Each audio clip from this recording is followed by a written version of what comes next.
what I have come to understand since I became vegan over the last few years, I've come across another step in the direction, philosophical direction of having compassion for sentient life, and that is, I've come across something called anti-natalism, which is the idea that we shouldn't be breeding humans.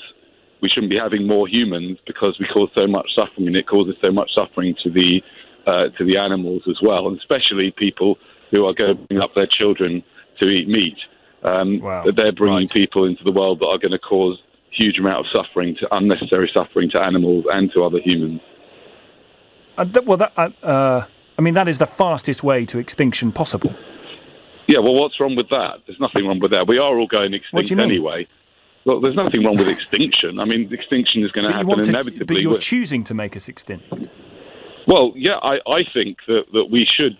I think that we should encourage a graceful ending of our time here on the planet, because we've caused so much suffering and damage, and life itself is just full of suffering. Sometimes in so, what terribly. do you tell your 9-year-old daughter, Danny? It's son, actually. Son, I beg your pardon.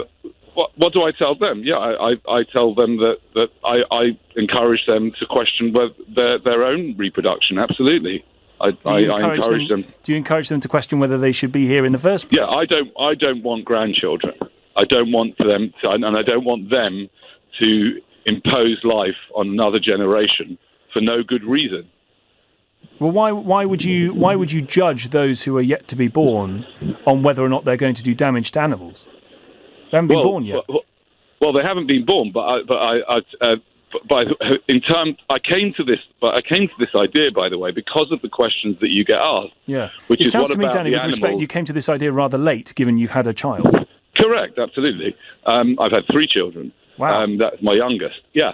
I did, absolutely, but I only came to these ideas because of the very questions you were asking, like, for example, what about the plants? What about all the animals that are killed? Even though I'm plant-based, I realise that there are still lots of animals that have to die in the fields that get chopped up by the harvest, by whatever it is, and lots of small animals that get killed. I agree with you. And therefore, life itself is full of the exploitation and suffering of other beings, as well as the exploitation and suffering of ourselves. Danny, this is really sort of nihilistic stuff here. You're basically, what's the point? There's suffering and damage that's going to be caused by your very existence and breathing in the air you breathe. Correct. So why bother? Happy New Year, son. Go off and enjoy your veganism. Yeah, no, I agree with you.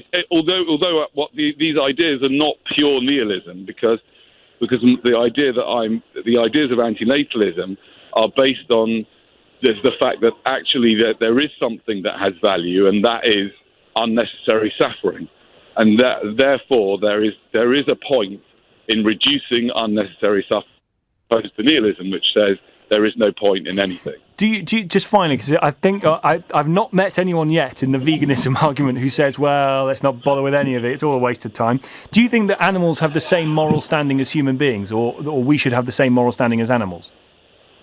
I don't think it should be the same, but I think it should certainly be a lot higher than it is. And one of the projects that I've got in mind, you see, I think the idea of this legal idea, bringing the law into it, just because people get offended, is ridiculous. But what I do think is something that I became aware of. Hang on, you think that's ridiculous, but not having any more children is fine because they're going to cause untold suffering?